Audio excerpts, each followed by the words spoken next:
Oh, astagfirullahaladzim. Oh, Keras ya? iya. Yang apa ya, kayak apa? Mungkin salah posisi bantal atau gimana? Mungkin bantalnya tinggi. Oh ya, Dia enak gak? iya aku diginiin. Kalau gak sakit. Biasanya sakit? Biasanya kalau begini, terus begini itu agak nyeri gitu di sini.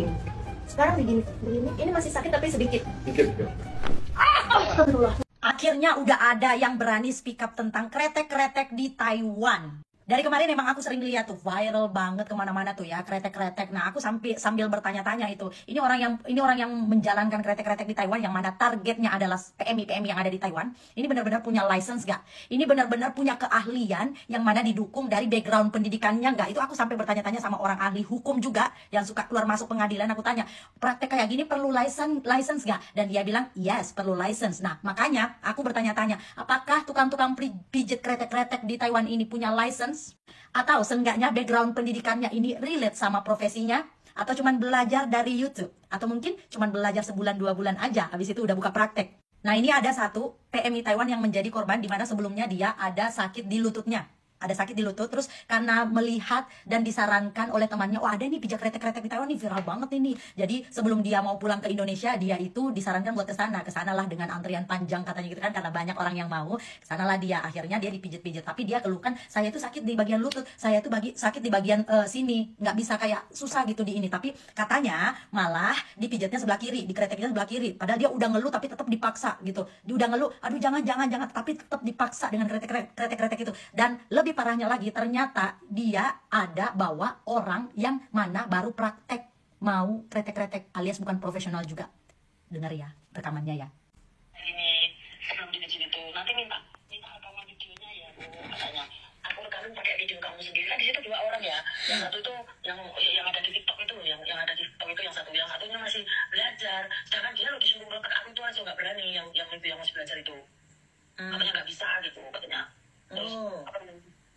Jadi Cece juga dipijitin sama orang yang belajar gitu, dikretekin gitu. Iya, cuma dia itu bilang ke kokonya tuh nggak bisa. Tapi kokonya tuh selalu bilang kayak gini, harus belajar, harus ini, harus bisa gitu ngomongnya. Itu kan modelnya kayak semacam percobaan gitu modelnya itu. Ya ampun. Cece sebelumnya waktu pijat itu tahu nggak dia profesinya apa? Dokter kah atau apa kak? Cece ada nanya nggak? Nggak ada, cuman kan itu di TikTok viral kan. Tadi itu adalah pengakuan dari salah satu korbannya yang mana dia pergi ke tempat praktek itu. Terus sebelumnya lututnya itu masih baik-baik saja. Tetapi setelah dia datang ke tukang kretek-kretek itu, dia nggak bisa jalan. Sekarang dia mau pulang ke Indonesia terpaksa harus pakai kursi roda. Dan Cecenya itu minta pertanggungjawaban ke kokonya itu, tapi tidak dibalas lagi sama sekali ya. Dia mengeluhkan setelah kretek-kretek itu, dia mengeluhkan, kok aku makin kayak gini, kok aku makin kayak gini. Tidak digubris sama sekali. Teman-teman kalian perlu tahu, chiropractic atau kretek-kretek itu memang bukan ahli medis. Tetapi mereka itu harus sekolah chiropractic atau kretek-kretek, ada sekolahnya juga. Dan itu tidak sebulan 2 bulan. Dan buat mereka yang memang mau menseriusi profesi chiropractic atau kretek-kretek ini, minimal harus punya background pendidikan sains. Misalnya lulusan biologi, lulusan kimia, lulusan psikologi, atau lulusan fisika, atau mungkin lulusan kedokteran umum juga. Barulah dia bisa mengambil program chiropractic selama 4 tahun. 4 tahun, ya, 4 tahun. Gak lama ya, gak sebulan 2 bulan, apalagi cuma lihat tutorial di YouTube. Nah, setelah mereka kuliah dengan profesi kretek-kretek juga, itu mereka juga harus punya license ya. Mereka harus mengikuti ujian untuk mendapatkan izin buka prakteknya. Pertanyaannya sekarang, kretek-kretek yang lagi marak-maraknya di Taiwan ini semuanya punya izin praktek nggak? Walaupun mereka bukan ahli medis. Itu pun juga setelah mereka punya license, mereka harus mengikuti perkembangan di lapangan gitu. Mengambil kelas pendidikan lainnya juga secara berkelanjutan dan secara teratur. Kayak dokter-dokter gitu, biasanya juga dokter-dokter kayak gitu. Udah menjadi dokter spesialis, mereka juga tetap mengikuti perkembangan di lapangan. Ikuti seminar-seminar luar negeri, kayak gitu. Ikuti perkembangan-perkembangan apa nih yang baru, kayak gitu. Nah ini ada pertanyaan dari netizen juga melalui website yang aku baca, itu menanyakan apakah aman melakukan chiropractic atau kretek-kretek. Nah di sini dibilang prosedurnya memang pengobatan pada umumnya. Chiropractic juga punya resiko ya, mungkin akan ada resikonya ketidaknyamanan di area yang dikretek-kretek, terus ada juga kelelahan atau sakit kepala. Nah umumnya apa sih yang dikretek-kretek, bagian apa sih keluhan-keluhannya yang dikretek-kretek itu ya, di sini tertulis sakit leher, sakit punggung, nyeri panggul, nyeri lengan, nyeri bahu, nyeri kaki, nyeri pinggul. Nah itu semuanya keluhan-keluhan yang bisa diatasi dengan chiropractic.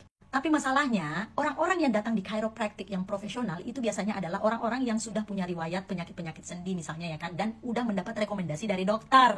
Ya, makanya buat kalian mbak-mbak, mas-mas, kalau nek sakit-sakit tulangnya, sendinya, ototnya apa, ke dokter dulu, tanya dulu ke dokter. Ini kalau kayak gini saya bisa nggak ke kretek-kretek?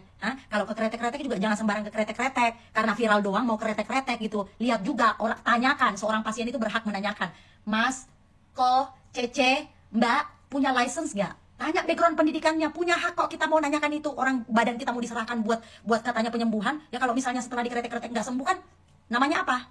Apalagi sama pengakuan mbaknya ini, katanya si kokonya ini itu bawa teman yang lagi belajar. Dan orang yang lagi belajar ini dipaksa buat nangani mbaknya ini.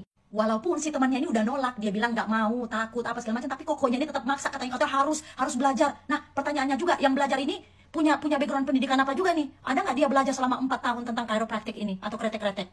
Oh ya, just information, salah satu kretek-kretek yang paling viral di Taiwan juga ini kemarin nge-DM saya, minta buat di-endorse. Saya tolak.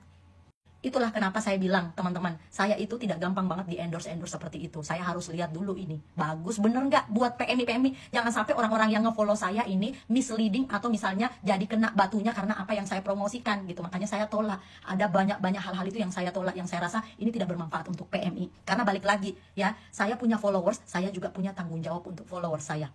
Intinya sekarang teman-teman, hati-hati untuk kretek-kretek. Bagi kalian yang mau kretek-kretek, pastikan orang yang pelakunya ini, ya, pelaku kretek-kreteknya ini atau tukang kretek-kreteknya ini, background pendidikannya jelas.